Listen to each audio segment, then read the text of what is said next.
Hello and welcome to Mr. Mannequins Tools Update 1.1. I've got quite a lot to go through in this and I'm going to do my best to do it all quite quickly, and maybe I'll do another explanation video afterwards if people really want it. So the first thing I'm going to say is that everything now scales. So the unit scale is here. You need to set this before you start loading or exporting anything. So loading and exporting armatures and meshes will scale them correctly. So if I'm loading the default mannequin skeleton that I've got here, when I click load rig, it doesn't matter if my unit scale is 0.01 or 100. When I load the rig, it's going to scale it to the correct scale for our unit scale.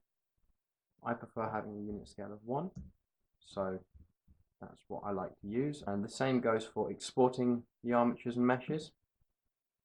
When it gets exported, it picks up the unit scale and will scale it accordingly to what it needs to be the right scale to go into Unreal Engine. The FPS setting is also here as well,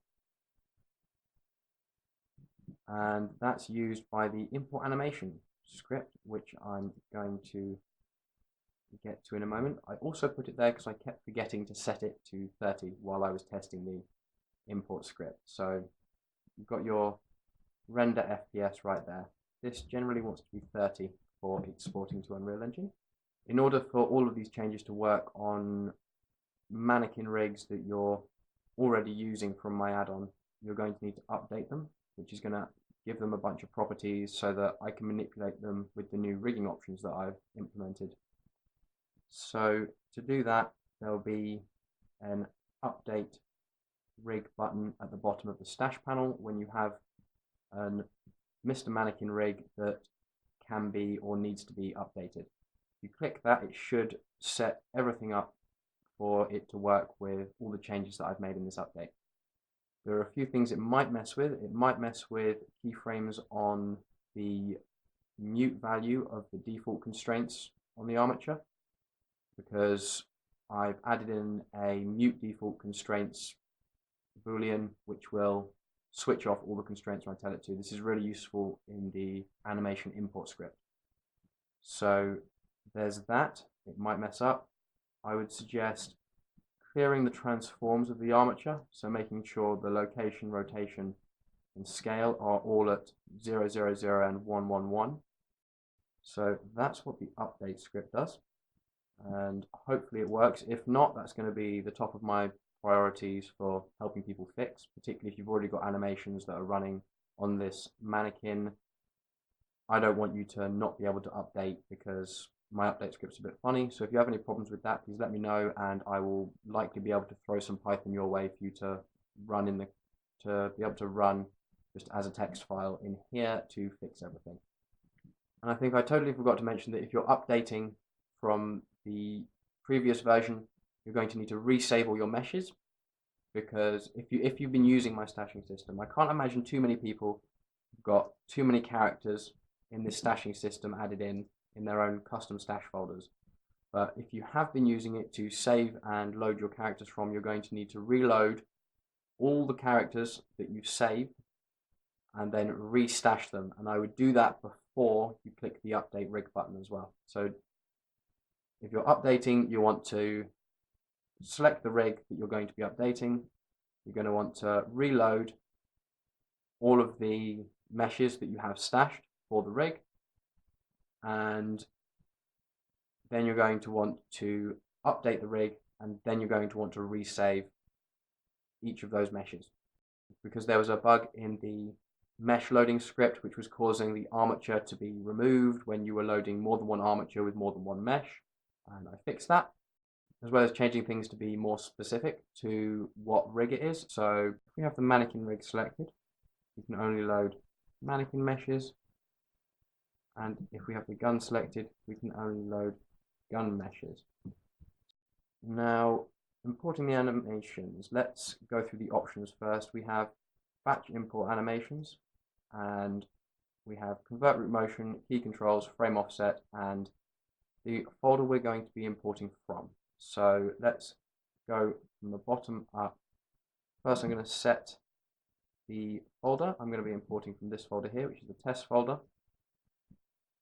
and key controls. So this will keyframe all of my new options, my new rigging options, as well as keyframing the default constraints off so that animations can import correctly, because we don't want the constraints influencing the way the animation appears when it gets imported. So what happens when we import is we switch it off, we switch off all of the constraints, or we set up the new rigging options to be compatible with the animation that's being imported, and then what this checkbox does is it keys those settings on the first frame of the animation.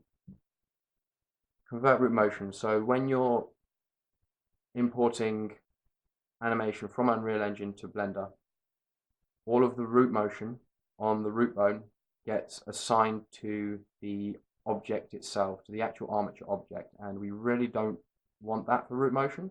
So ticking convert root motion will convert that onto the root bone from the armature object that gets imported with the animation. So that's what that does. If you untick this, you just won't get any root motion at all. Batch importing. If you're not batch importing, you would select the FBXs individually from this little drop-down menu, which is going to display all the FBX files in this folder. If you are batch importing animations, it's going to try and import any file that ends in .fbx in this folder.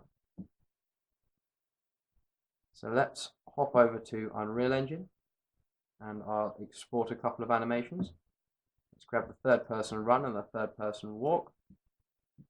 And I'm going to go to Asset Actions, Export. I'm already at my test folder because I was messing around with this earlier. We'll save it with the default FBX settings for FBX 2018. I did try and mess around with map skeletal motion to root, but it made absolutely no difference. All the root motion still got mapped to the armature object. So export, and again save and export, and that's that. I'll come back and show some stuff going on in here shortly. So let's minimize that, go back to Blender, and then I can now untick batch import animations. You can see there are the two animations I want to import, making sure my FPS is at 30. These animations are going to have their length scaled to the FPS that we have set up here when we import them. So this might take a moment. This tends to take slightly longer than exporting animations, but both the export and import scripts are quite heavy on the iterations. Both the export and import scripts are both quite heavy on the iterations because there's quite a lot of data that needs to be switched backwards and forwards to get everything compatible with Unreal Engine or from Unreal Engine onto this rig. So I'm going to hit import FBX. And there we go. That wouldn't take too long this time. And what we have now is, if I go to the action editor, we have two actions. We have the third person run and the third person walk. And as you can see, they are doing what they are supposed to.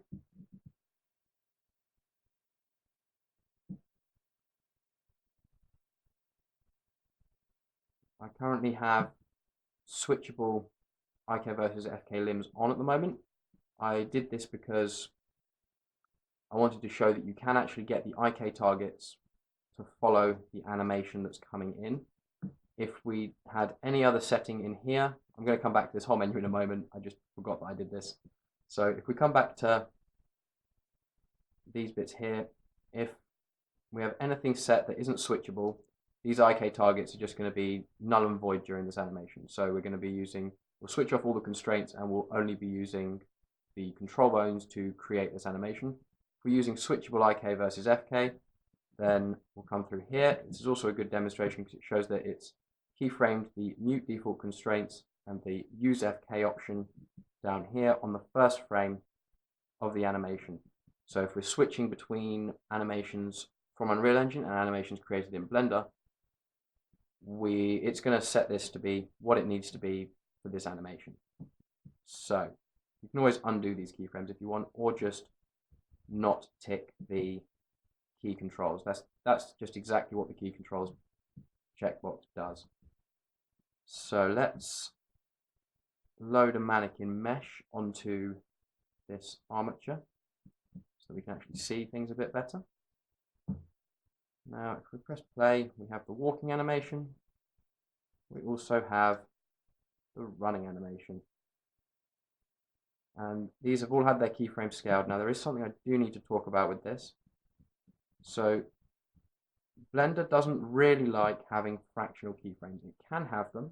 I'll show you. I turn off auto snapping. If I scale these keyframes, we can get them to go in between frames. This isn't necessarily desired, but some animations that I've been importing and testing this with have had fractional keyframes where there's keyframes that are sort of like, I don't know, 2.75 or something slightly funny. And my way of doing this, of importing the animation and converting it onto my armature, isn't really very compatible with that. Most of the time you're going to have whole keyframes. If you have a lot of fractional keyframes, things might not be quite right. So these are the animations. Now I'm going to export them back to Unreal Engine so that I can show one other thing that's a slightly cosmetic issue that I couldn't fix, but I don't feel right not showing it. So I go export animations. Let's just export them to the folder where I imported them to. They'll have a different name. I'm going to start end keyframes to make sure they go through correctly. And then I'm going to batch export, so that'll take both of these animations and send them back to Unreal Engine for me. Right, export FBX. Done that. And then back in Unreal Engine, I'm going to import to game both of these two animations. And we're going to set them to default skeleton, and I'm not going to touch anything else about them. Just hit import all, and then we can compare them. So I've got the default third person run right here. That's its first frame. You can see exactly what it looks like, and if I switch this to my imported third person run, there is absolutely no difference. The slightly cosmetic issue I was talking about is that there is now 18 frames in this animation, whereas there is only 17 frames in this animation. This is, as far as I can tell, this is purely cosmetic. Across the whole animation, everything seems to be identical. So this is an animation of 0.6 seconds in length, and so is my third person run that I just exported back. All that seems to be happening is we're either gaining an start keyframe or an end keyframe, I think. I'm not entirely sure where that keyframe is, but that keyframe happens, and they play through just the same once we're back in Unreal Engine. And given that most anim notifies are done from a time, so they're done on the time, done on a timeline, they're done by the time and not by the keyframe that you're at, it shouldn't make too much difference. As you can see, I see no difference there. So I can time it when it first starts. Yeah, they look to be about the same to me. No noticeable difference anyways. So that's the import and then re-export of animations. So you can edit these however you want. I'm going to come onto the pose mode menu in a moment. I don't think there's anything else I need to go through in here. Oh, the frame offset, I think I forgot to mention. Frame offset is literally where the imported animation is going to start on the timeline. So that's basically its start frame. Most of the time you're going to want to leave that as 1. It was an option in the import FBX operator, so I thought I'd just throw it into the menu so that if you do need to use it, you can. So that's import animations done. Let's go back to the layout, and I can show you the new pose menu. So this wasn't here before. Now when you go into pose mode, you have rig options and rig controls. I'll talk about the head tracking last because I wanted to talk about it a little bit more than some of the other settings. So let's go from the bottom up again. We have IK versus FK digits. I'm going to create a new action quickly actually, just so that I can get, yeah, let's get rid of those. Let's just get rid of them both. I don't need them. We'll just unlink them. They've done their job. So let's, I need to get the rest of the bones and clear them as well. So, as I was saying, we have this pose mode menu now. and it's got quite a lot going on in it, so let's get through this. I'm going to unmute the default constraints that were muted, and I'm going to grab each of my limbs and turn off their use FK setting.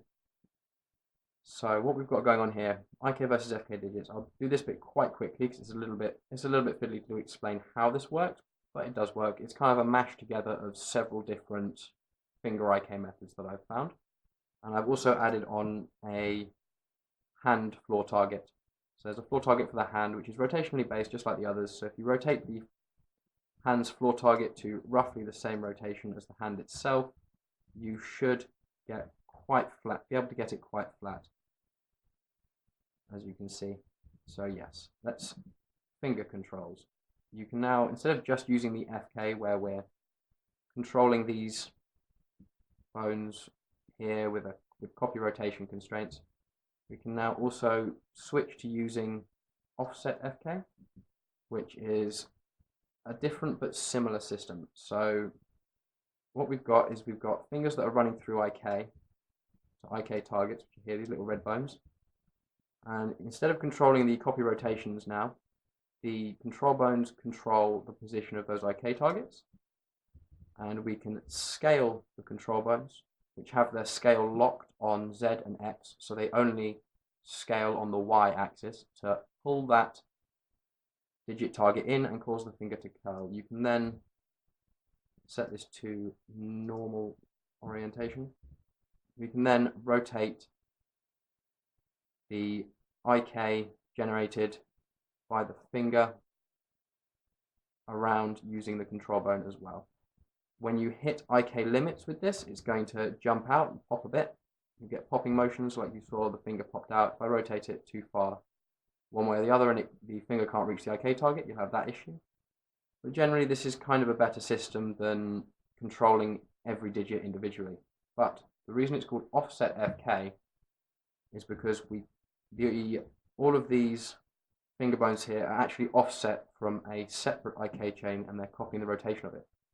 So we can still rotate each of these bones individually however we want after setting the IK chain. So the idea would be to get the sort of curl you want on your finger, then rotate it roughly to where you can squeeze it within the IK limits, and then just to fine detail it in, you can still rotate each of the bones individually to get them just where you want them.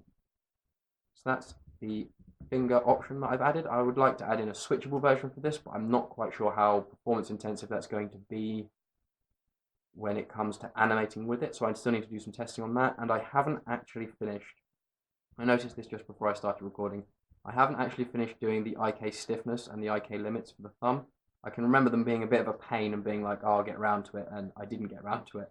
So you might want to come into the gizmo bone layer here, where the actual IK chains are, and you might want to tweak the thumb's stiffness and or limits however you want to reduce the popping. I'll probably find a better default for these at some point. So yeah, I'm pretty sure I forgot to mention this. Each finger has its own separate floor target to be used alongside the parent of the hand target. So we can let's rotate the hand target into position how it would be if we were hitting a wall here. We can then also limit each individual finger separately so that you can get the hand moving over rough objects. This can all be keyframed in.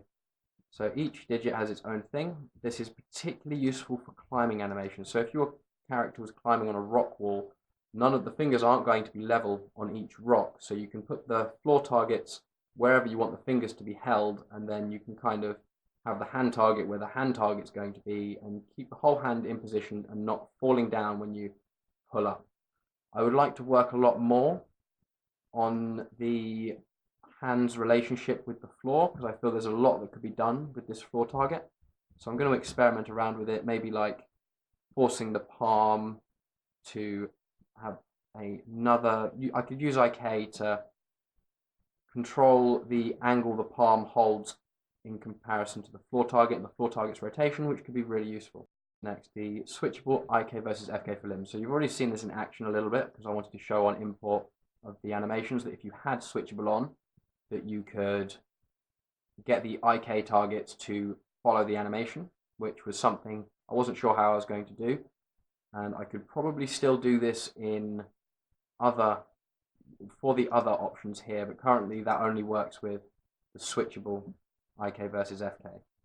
So let's show this in action. What we've got here is a system where we can move the IK target to almost wherever we want and then switch to using FK, and we can then rotate the arm around however we so please, and we can switch it back off again and it should barely move.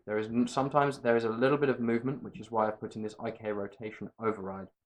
What this does is it limits the rotation of the IK to, while we're using IK, so use FK as off, let's get up the constraint for this, we are limiting the IK's rotation to nothing no matter what is in here.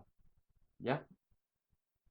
That's the idea for that anyways, which means it can make switching much smoother. Sometimes it messes it up. It's kind of either or.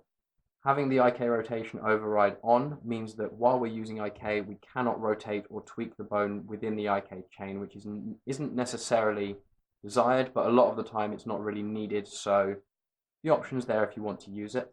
Otherwise, generally, flicking the use FK switch a couple of times will get everything to settle nicely.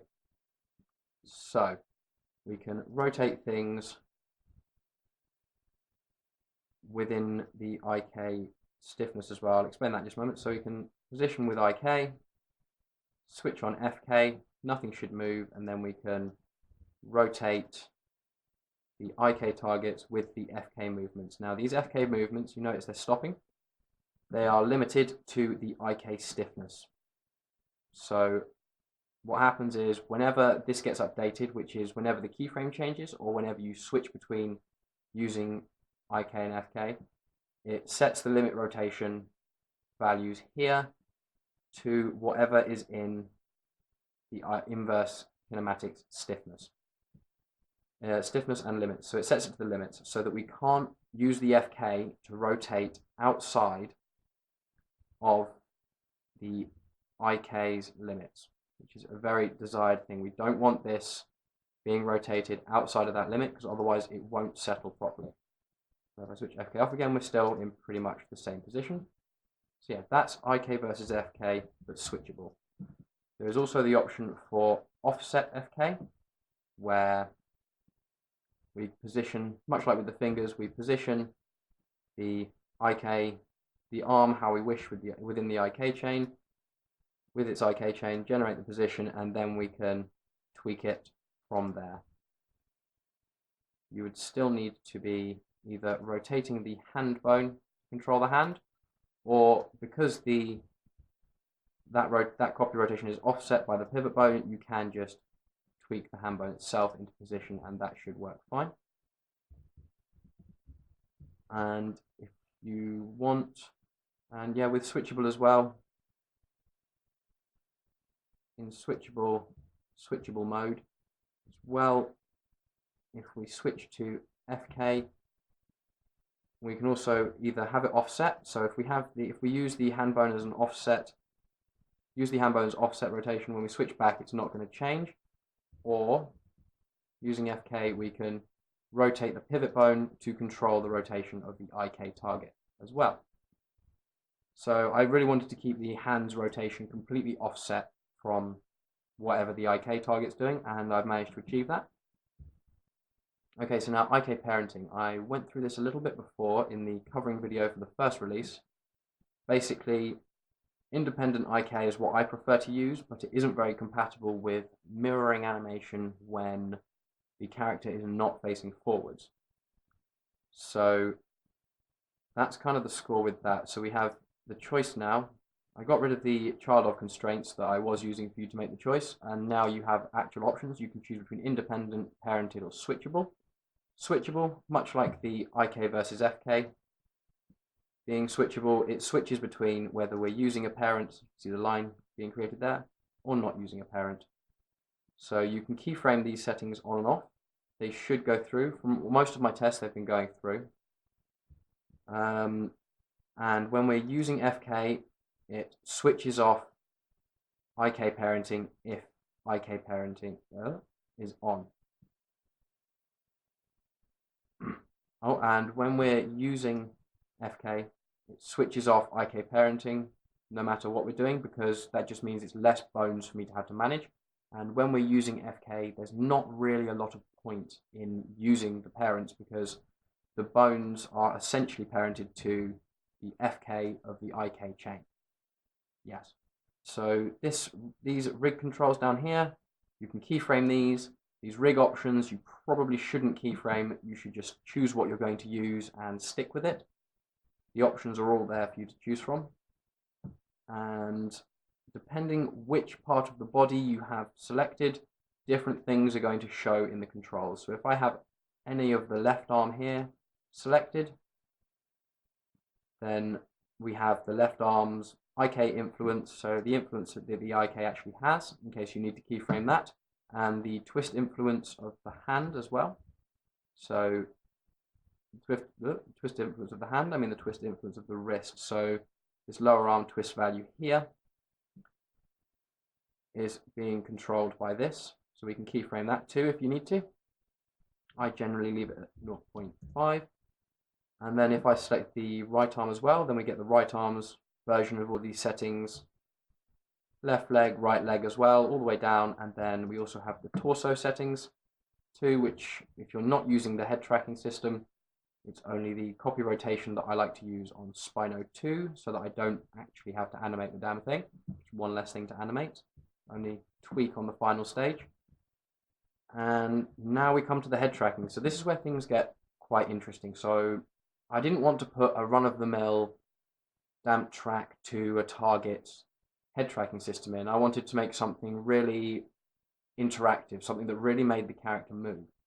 What I've come up with is a head tracking system that doesn't just manipulate the head, it manipulates the neck and also spine 3, and it does all of these things optionally with in several different ways. So you have quite a few different ways that you can tweak this, so I'm just going to go through them all quickly. As you might not have seen a head tracking system quite like this before. So obviously this is the target, this is what we're going to be aiming for. You'd attach this to whatever your character is supposed to be looking at. This is the stretch bone. This controls the roll of the head, and also can be used, you can also use its scale to push and pull backwards or forwards as you need to. And then in the settings here, down the side here, we have the influence of all of the constraints. So the head only has its IK, which is forcing it to the target. So let's just put this somewhere strange. Put this over here. We have the head's IK, which can be switched on and off. So that's for just the head. Then we have the neck's IK, and the neck and the Spino 3 also have the Y rotation that they're copying from the chain that's generating this movement. So we have Y control on the neck and Spino 3. If you don't want to use them, you can just turn them off completely. So you just switch them all off, keyframe them, do whatever you want if you don't want to use them. And then only the head is going to be manipulated. Or maybe you only want the neck to turn, so only the Y rotation, we're only taking the Y rotation on the neck. Maybe you want a little bit of neck movement and you want the shoulders to rotate as well. Then we've got that going on. So yeah, there's a lot. By all means, experiment with this and mess around with it. You want to keep this movement here. You want to keep this rotation of the head, but you want to turn off the constraints. You want to turn off the IK for it. What you would do is you would select all 3 of these, so the Spino 3, the neck and the head.